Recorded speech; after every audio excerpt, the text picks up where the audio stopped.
Does representation belong in Exandria Unlimited? Dungeons & Dragons has become a haven for all types. Old, young, shy, outgoing. It's been a place for any and all to come and find a home they truly feel like they can belong in, and a space for them to explore their own minds in a way that wasn't truly available before. And because of this, it's also attracted a lot of people who haven't really had a chance to be themselves, and it really put itself on the map as a hobby for specifically the LGBTQ+ community. After all, for so many in that group, being truly yourself hasn't really been an option they've been allowed to explore due to the societal pressure and ongoing conversation over whether the lifestyle they desire to lead is correct or not. So, the idea of jumping into a make-believe world where being part of the LGBTQ+ community might be the least attention-attracting quality about you is absolutely a draw for so many of them. Now, as I do in many of my deep dives, I'm gonna have to open up with some disclaimers and add some context into what I'm saying here. 1. I am a white-passing, straight male. I have not, and will not, ever be able to truly understand the pain and struggles those within the LGBTQ+ community have gone through.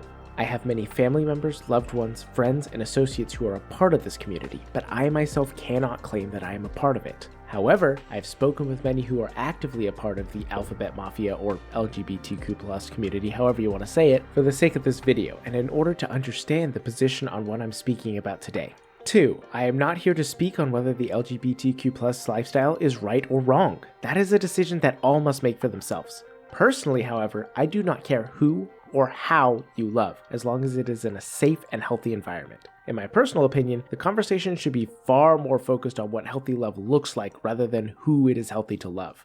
But that's just my personal opinion, and I can disagree with others while still holding respect for them, so long as they can do the same for me and others. 3. My intention for making this video is to provide a window into the viewpoint of others to hopefully promote constructive conversation and better understandings of what others are going through, so that, as a whole, the tabletop community can better be able to enjoy games together with open arms and understanding minds. With the usual disclaimers out of the way, I noticed some comments on one of my most recent videos that made it clear to me that there's a vast misconception on what inclusivity and representation is, and why it's important. So, I want to talk about why people think Exandria Unlimited is an SJW fest. I want to talk about why the tabletop experience is one of the best options for those who have not had anywhere else to go in order to be able to express themselves. So let's talk about that.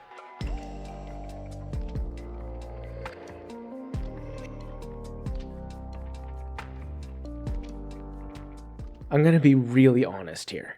This is a hard video to make.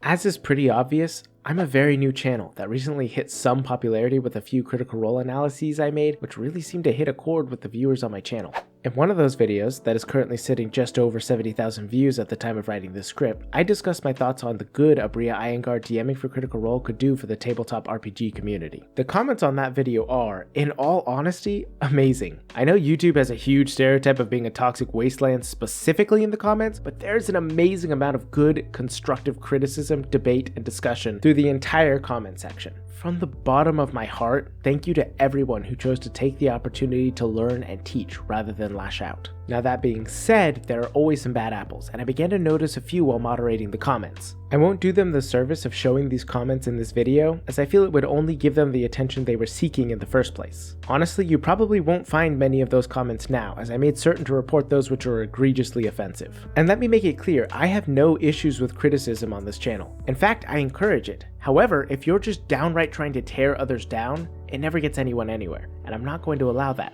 I want people to be able to learn and help construct a better narrative and be able to teach each other, not hurt each other. That rant aside, the comments which particularly caught me off guard were accusing Aabria of turning Critical Role into what they kept referring to as an SJW fest. And while there weren't so many of these on my video, it's a sentiment I've seen repeated across the internet. And I will be 100% honest, I wasn't sure what they were talking about at first. I actually had to go and re-watch the first episodes to try and pinpoint where they were coming from. Eventually I found a few events which I think they were trying to get at, and it really got me thinking. These moments, one in particular which I'm almost certain is what most people are referring to, didn't come across to me as a social justice warrior shoving things down my throat at all. But I began to realize that was because I had people in my life who could relate to what Aabria was bringing up. Had I just been in a vacuum with no context given to me over the past several years from friends and family, I too might have been irritated about the unnecessary, heavy quotations, representation on that. But my goal in this video essay is to explain why representation is not unnecessary. but in fact is very necessary and why it does not detract from a story. So, let me do my best and understand that this is my opinion, and I'm going to strive to be as fair and clear as I can, but I am only human. With all that being said, the moment I believe most people found grinded their gears is this. Can we come in? Hi. Of course, it's your place. And the door opens, and you see like a short, pale-skinned halfling with like a little jet black bowl cut, and standing beside them is like a taller, dark-skinned elven male. They go, "Hi, you wanted to speak to us?" They both kind of enter in. So male halfling, male elf, you said?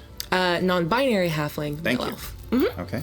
Now, I am certain there are other moments they could be referring to, and at the time of recording this, Exandria Unlimited is not yet finished, so there may be more. But from the context of the comments I've seen across Twitter, Reddit, YouTube, and beyond, I think this is the moment that caused most people to have a problem with this kind of representation, and label Aabria as someone who forces an agenda. In fact, I saw several specific comments calling out how her inclusiveness detracted from the story. So while I am trying to maintain an air of neutrality and be able to just explain the situation, I do want to take a stand on this point. Let's make something clear here. That did not detract anything from the story. It was a total of 3 sentences lasting less than a few seconds where Liam asked for clarification. Aabria corrected him, he thanked her, and the story moved on. However, this did seem to bother a lot of people despite the fact that it didn't really pull anything away from the story. And it's important to recognize while analyzing these things that every time somebody holds an opinion, that opinion is valid. It's not necessarily right, it's often misinformed, but they have that opinion for a reason, and you can't just detract that or else you can never start a healthy conversation. And it was this very instance and the reactions that were had to it that led me to realize how little understood the importance of representation can be, and more importantly, how it can be lost on people exactly like me. People who have not experienced the concept of being ignored in media or erased from history. There was a time where I was, quite legitimately, bothered by representation in the LGBTQ+ community, and I was wrong for that. Straight up. And I'm okay with admitting that, but it was because I did not have the context of what it was like to lack that representation to understand the other point of view. After all, no one celebrated me for my lifestyle. Why should I celebrate what someone else likes? In my mind, at the time, it was easy for my response to representation to be as simple as, keep that to yourself. I'm not trying to shove my agenda down your throat. There wasn't any malice towards it, however, I didn't see why it had to be a big deal either. It took my family members and friends who did have to experience all that to show me exactly how painful and damaging it could be to not have representation in everything around you. If you're not a part of the LGBTQ+ community, take a moment to close your eyes and just try and imagine this. Imagine being straight is no longer the norm. Imagine that your lifestyle, your decisions, and the way you prefer to love is automatically considered wrong, or something to be pushed back against. It's not a choice for you. You don't choose to like who you like, but no matter how you want to love, society will always look at you as if you're wrong. Then, one day you go to the theater, and a character pops up on screen who thinks, talks, and acts like you. They share the same desires and lifestyle as you. Suddenly, as you look up at that screen, you're no longer alone. Imagine that scenario and understand that that is a reality for many members of the LGBTQ+ community, as well as many people of diverse race and class. So yes, of course they want representation. It's important to them in so many ways and is something that should not be discounted. However, like I said, I'm just a straight white passing male, right? I've got about as much privilege as someone could in this country. So don't take it from me. As part of my research for this video, I reached out to many friends and family who are a part of the LGBTQ+ community and asked for their thoughts on what representation in D&D and media looks like and means to them, and I'm going to be quoting some of them verbatim in this next section. I promised the majority of them that they will remain anonymous, however, please know that some of these are from my brother and sister, as well as from some of their closest friends. I asked the question of why D&D was something their community held so close, and why they felt that representation was so important and available to them not only in media, but in this hobby specifically. These are some of the answers I was told. Representation in D&D means a lot to me because it's such a vastly personal world. There's a lot of fantasy out there that somehow manages to include the wild and variant and still overlook the people right there who should be in it, as normal and as breathing. But D&D is something different. It's something to be included in. It's something you participate and take part in. And there's a difference in the way you interact with it. When you see a character on screen, it's interesting, but when you watch someone play D&D, you can see yourself as a character in that world. So, representation allows us to feel as if we can belong, as if we don't have to be ostracized for the way that we live or the things we didn't choose about ourselves. And tabletop games specifically let us personally partake in and interact with that feeling of belonging as being ourselves. Or how about another one? I honestly didn't even know being gay was an option for me until I started seeing glimpses of queer people in media, partially due to my sheltered conservative upbringing. Even then, it took me a while to come to terms with my own sexuality. Sometimes I think I might have realized I was a lesbian a lot sooner if I'd seen more positive representation of queer characters. We've come a long way since I was young, but I still try to seek out media created by LGBTQ+ people, or stories that feature openly queer characters. Oftentimes when I make a D&D character, I tend to make my own representation, if that makes any sense. I know it's not really media, but all of my characters are queer in some form or fashion in a story where they don't have to be a one-note stereotype or a side character. It's why I appreciate more diverse casting and characters in D&D games and media. Everyone deserves a chance to see someone like them doing something cool. So what we see here is a great example of what D&D can do for those who need that representation. Not only do they get to see representation from a vast array of people who are trying to make sure they represent them in a positive light, they can cause their own representation and know that they are being able to see people like them be heroes. And that's huge. Let's take a look at another answer. Even just as a woman, D&D has always been an intimidating area of nerddom because it was always obvious that it was only thought of as a boys' club. It wasn't often that girls were seen at tables, and in media, if they were the not like other girls trope. The rising popularity of Critical Role changed that. Marisha, Laura, and Ashley, plus a myriad of female guests, were there as if it was the most normal thing in the world, and not a groundbreaking moment of, wait, girls can play this too? So looking at that, representation comes in many forms. Ashley, Marisha, and Laura were there to provide confidence for others to play just by showing that they were there. And it wasn't a big deal. It was normal. Representation and inclusivity provides a groundwork and an open invite for others to know that they too can enjoy this hobby, which, let's be honest, is made to be open to anyone who has a heart for collaborative storytelling, no matter how different they are from each other. Here's another one. D&D is about immersing yourself in a fantasy world and getting to be a cool hero who goes on quests and saves the world. Getting to do that as a character that represents who I am? Queer people can be heroes too, and shows like Critical Role are not shying away from it. They're not giving in to the bullying of purists, and they let us know that there are people on our side who want us to enjoy the game and have fun as so many people have in the last few decades.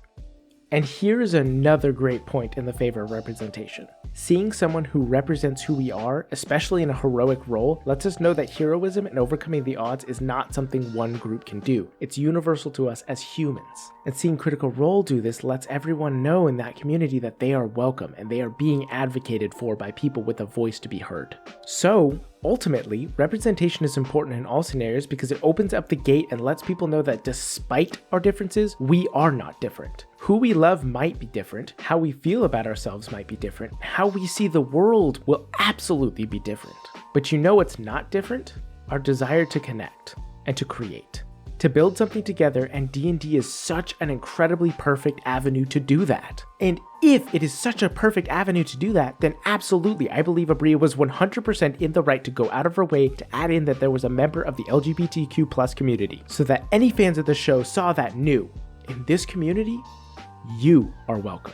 Because at the end of the day, for people like me who haven't felt this kind of erasure in the past, guys, we've had enough. We have had our representation in spades, and it's been awesome. We've enjoyed the character stories and representation of a lifetime. It has been enriching and enlightening. So I would pose the question, why would we not want to share with others that experience? If it is so worth it for us to fight for that, to have our representation because it is so beneficial to us, why would we not want others to experience that and also have those benefits? And for all of those who still don't feel convinced, I want to share the thoughts shared with me from my sister regarding why representation and inclusivity is so impossibly important to her. It makes it feel real and whole, and like a home, but it's the absence of it that's killer.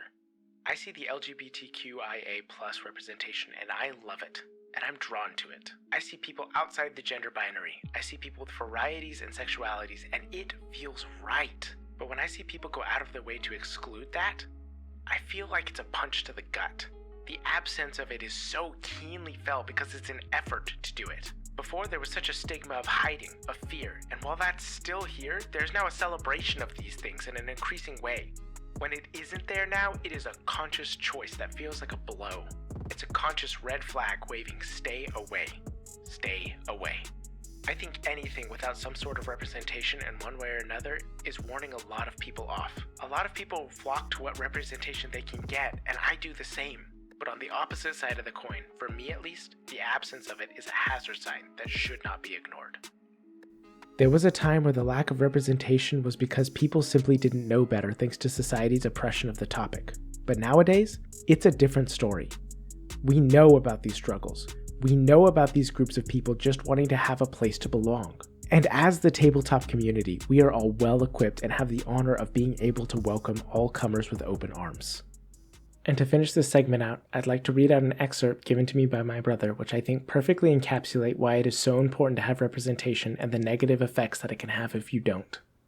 Representation, whether that be in cinema, TV shows, books, plays, games, or the own stories we create, is incredibly important to me.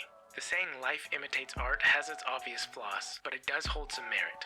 As children, we look to the things around us, such as family, friends, and other social circles, to define what normal is.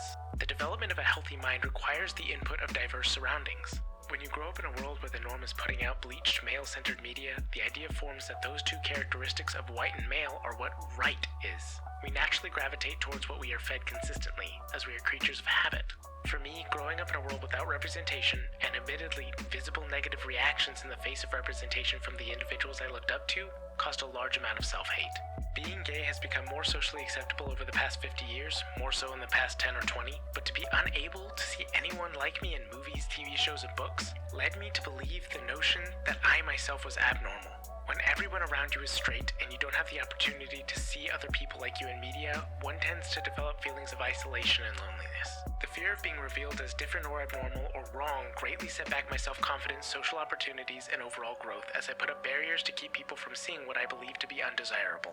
The lack of representation in my life had apparent effects on my mental health that have had lasting consequences to this day, and that is after putting in tremendous amounts of work to rewrite my opinion of myself and change my own internal narrative. So what do we learn from that? We learn that the lack of representation can lead people to being isolated and start to deal with issues they do not understand, eventually leading to mental health issues and a degradation of their own self-worth. I get why people don't want to see representation sometimes. They think that it's unnecessary, but it is not, and this shows that. My own family has gone through this, and I've seen friends go through the same. So when Critical Role or Aabria or anybody decides to put this stuff in their games because they know other people are watching it, it's them choosing to bring light to a problem that a lot of people are not aware of. I want to read out the rest of what my brother said, and I actually did heavily consider not putting it in as I felt the video didn't have the time for it. But I think this is important as it's such an amazing first-hand experience of what people in this community can go through when we try and reject that representation.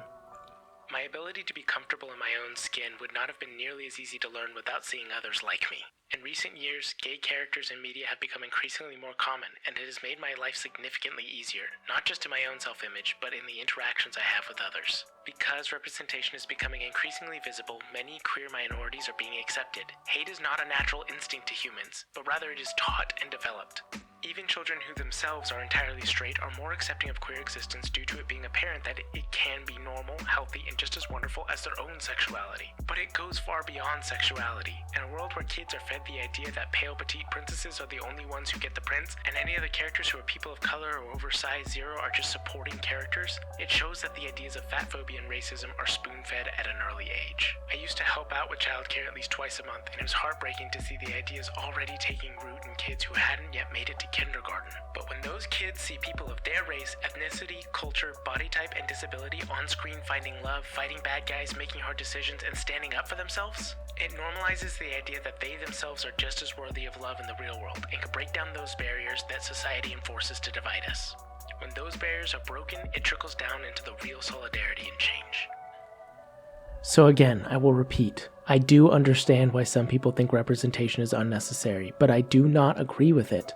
Representation is so important because it allows other people to be able to begin breaking down the barriers and understand what other people are going through. We are all human. Our suffering is not indistinct to our race, our sexuality, or where we grew up. And representation is the way for us to be able to understand what everyone else is going through while also being there to support those who have had to go through it and who are ostracized. And all of this is in the hope that one day they can feel accepted in any community. And right now, the start of that is helping them feel welcome and understand that they can find connections in the tabletop community. So to loop all of this back around to my original question and the topic of Aabria's representation, should we maintain representation in Dungeons & Dragons? And was Aabria right to do so? I'll start with the first part of that. Should representation be important at our D&D tables? Well, yes, but also no. As always, with every single topic regarding tabletop games, the answer comes down to what is important at your table. Do you have people at your table who lack representation? Then talk with them. Find out what's important to them, and add that to the game. Strive to make certain that they know they are welcome not only at this table, but in this world that you all are playing in. And if you feel that it is unnecessary or not worth doing, I'm going to go ahead and give a challenge that maybe your table isn't a safe space. Everyone at your table should feel as if they belong in the game group, in the world, and in the story. And a lot of times representation is what it's going to take to get there. If your table isn't doing that, maybe it's not the right group. And that's okay. Not every group is meant for each other, but everyone should be allowed to feel like they belong somewhere. But what about Aabria? Was she right to put that representation in there while she knew so many people were watching that stream? In my very firm opinion, she was more than right. See, Critical Role, well, it has a lot of reach. I've made a video about that linked in the description, so you are more than welcome to go view it. But because it has so much reach, it has a place and ability to show everyone just how open this hobby is. Just like I quoted earlier in the example about Marisha, Ashley, and Laura playing. And to quote a well-beloved character, remember, with great power comes great responsibility. Critical Role has some of the largest reach there is in the tabletop community, and they are using that platform to share representation with the rest of the community. And they have been for a long time. Matt has created some of the most grounded and well-represented diverse NPCs, and many of the Critical Role players have done the same. Now, do they have to show representation? No, but they are choosing to use the platform that they have, and that's worth recognizing and admiring them for. And to be perfectly honest with you, it's their example that caused me to choose to make this video. I am very aware that I'm probably going to get a lot of hateful comments, and the large growth my channel has seen recently may get fairly damaged. But that's a risk I'm willing to take, because my videos have recently had an audience I haven't had before, and if people are going to be watching them, no matter how small the amount, I want to be able to use that gift to share a message that means something. The tabletop gaming community is one of the single most diverse, open, and sweet ones you can be a part of, and I want to continue to nurture that and grow it because there's absolutely a truth that it was not always that way. And it's through the work of people like Aabria that has allowed it to become the way that it is. If I'm going to try and make videos talking about this, I have to make sure it's something that's worth it. And hopefully it will help me make the community open and welcome for all those who need it, even more than it already has been becoming thanks to Critical Role and the work of people like Aabria. Representation is important because it makes it clear you're accepted. You can be brought into a community and embraced. And for so many people, that's just not something they've had. And I want every single person to be allowed to experience that and know that they have every right to feel whole as any other person would. Let's continue to make this community as open and loving as we possibly can and never stop striving to make it better day after day. Go out into the world and make it your own, you beautiful bastards. Don't forget to have a great day and always remember to play your role. Thank you. Come again.